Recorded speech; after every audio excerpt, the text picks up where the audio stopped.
All right, what is going on, guys? Jacoby Kendrick here, the BJJ Realtor. Just wanted to come at you with another video talking about the journey from white belt to blue belt. So I got a couple of notes here that I want to pull up. But so just to talk to you guys a little bit about what it takes to get your blue belt fast, right? And so for me, I started jiu-jitsu about 2 years ago, and I got my blue belt in it was really about 10 months. I'd say it was a year, and then I had an injury, and then that injury was about two months, and then from then I got my blue belt. I got my blue belt back in September of 2019. Right now it is October of 2020, so I've had it for approximately about 6 months. And so just wanted to go back, reflect on some things, and talk about what I wish I would have known whenever I was getting into jiu-jitsu and was on the journey of getting my blue belt. Because that's always the next thing, right? Once you start as a white belt, then when you come up, you're like, when am I going to get my blue belt? You're thinking about a blue belt. And then once you get your blue belt, you're thinking about your purple belt, and so on and so on and so on. And so the very first thing that I'll say is, in order to get your blue belt fast, is to stop thinking about getting your blue belt. So the most important thing you can do is just think about progressing, like not actually thinking about when you're going to get the belt or how long it's going to take you to get the belt or whatever. So I had a friend when I first started out. He was a brown belt, and then he got his black belt, and he explained to me how he didn't want to get his black belt. And me just starting out, I couldn't figure out why that was. I was like, well, if you're a brown belt, like the goal is to get your black belt, so why wouldn't you want to get your black belt? And basically what he said is that he wanted as much time as he could get while he was still a brown belt. So whenever you progress to the next belt, you basically start out at the bottom of the totem pole. And so as a brown belt, he was, at the top of the totem pole, I guess you could say. And so he wanted to take as much time as he could in that belt, marinating around a little bit before he made that leap, or before his professor actually gave him his black belt, because once he got his black belt, he knew that he was going to be, at the bottom end of the black belt ranks, right? So that's one reason why he wanted to stay there, and that's one reason why I say don't think about getting your blue belt. Just enjoy being a white belt, enjoy the time, enjoy getting to know what jiu-jitsu is all about. Because when you started as a white belt, you know absolutely nothing. All right? Now, second thing I would say is go to class and listen to your professor. Now, a lot of people, I guess that sounds like it makes sense, but you'd be surprised how many people don't go to class and how many people don't listen to their instructor. So first of all, if you don't trust the person who's instructing you, don't go to the academy. And second of all, why would you pay if you're not going to listen to what your professor's telling you? And so you've got to be consistent. You got to go to class and do exactly what your professor tells us. He tells you. I know a lot of times, like, our professor tells us things, and he's world class. He's won multiple world titles. He's fought in ADCC trials, fought at ADCC, fought some of the best. And so whenever I go to class, I don't question anything that he basically says. I just do whatever he tells me to do. Even if he tells me something and I'm like, that just sounds counterintuitive. Well, he's telling me that for a reason. He got to where he's at for a reason. And so if I knew how to get where I wanted to go, I would probably be in his shoes, but I'm not. So therefore, I'm going to listen to what he tells me to do. I've never understood folks that, when their coach tells them something, they argue with them, and their coach is world class. It'd be different if you don't trust your coach or whatever else, but if you're paying money and you trust your coach, listen to him and do what he actually says. Now next, I would say, is learn what BJJ is. So whenever you come in as a white belt, I know when I came in, I had no clue what Brazilian Jiu-Jitsu was. I knew some things from watching the UFC because I'm a UFC fan, so I knew what the guard was, I knew what an arm bar was, some of the basic stuff, but a lot of the stuff you just don't know. especially if you're thinking about competing, like what are the points, what are the body positions that you need to be in.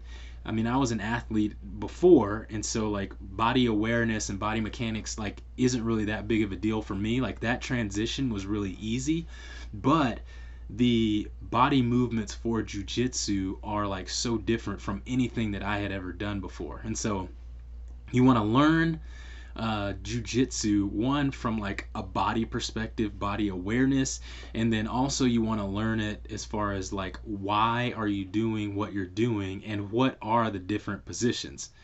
So didn't know what the guard was, passing guard, and all the positions and all that. I didn't know what those were. And I didn't try to learn them before I got started either. I basically got in, started learning, and then learned it from there. And that takes time. And so that's part of why it takes so long to progress whenever you first start out, is because you don't know those things at all. You don't know how to shrimp. Like, I remember the first time they told us like what shrimping was.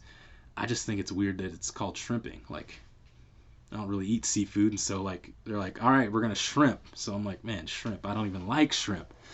So just getting to know like what actually jujitsu is, getting familiar with the positions, getting familiar with getting out of the positions, getting familiar with just the drills and all that sort of thing is also very, very important.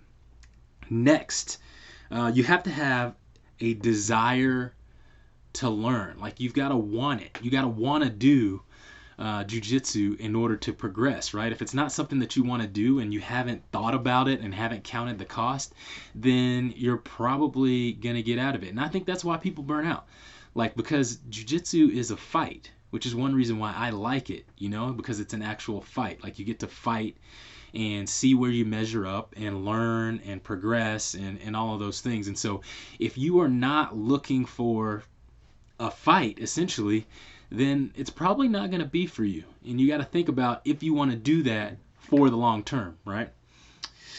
Next, let's see.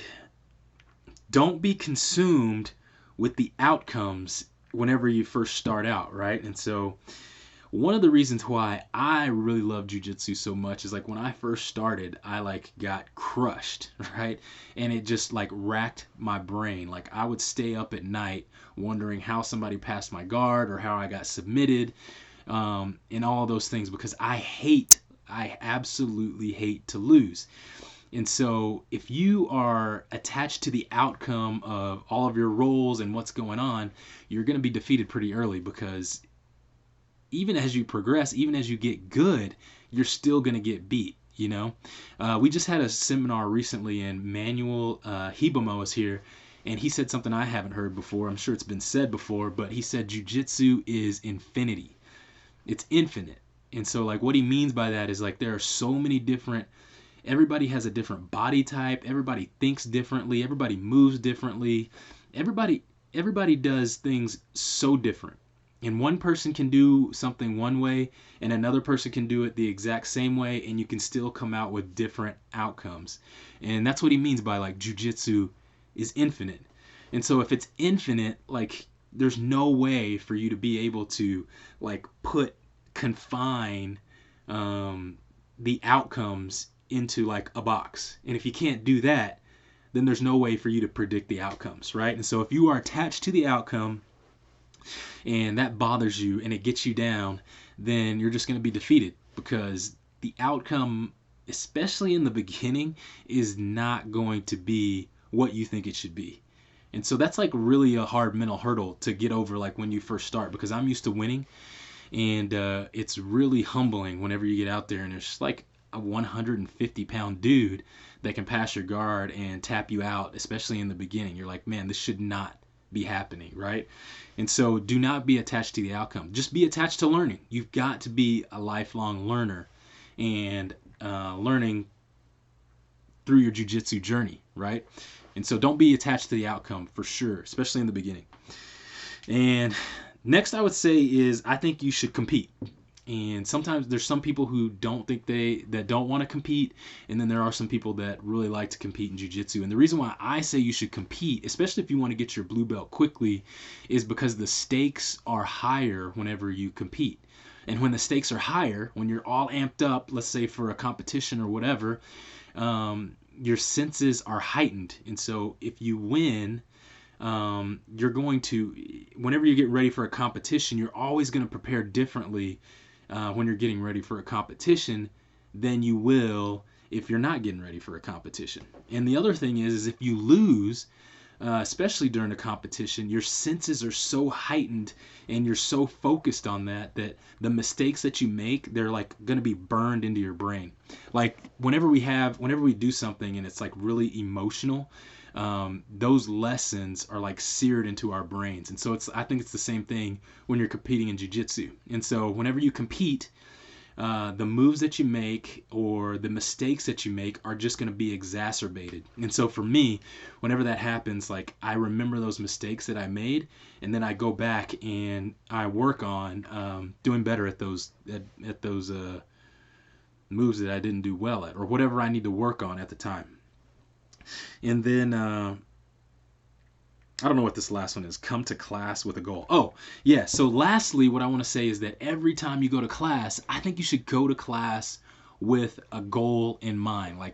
Or every time you roll, you should have some type of outcome that you want to achieve. And so, for instance, whenever I first started out, as a white belt, literally, it was like whenever we did rounds, it was like, okay, I just don't want to be submitted. Like literally that's it. I just want to make it through one round without dying, basically. And then you get better, right? And then so if it's a black belt, you know you're probably going to be tapping, especially as a white belt. But if it's a blue belt, you're like, okay, I made it. And then after that, it's like, okay, now what I'm going to do next is if I get my guard passed, I'm going to put somebody back in my half guard. And so that's just the goal right there. I get past, I go back to half guard. I get past, I go back to half guard. And that's a win, right? And then you slowly progress from there.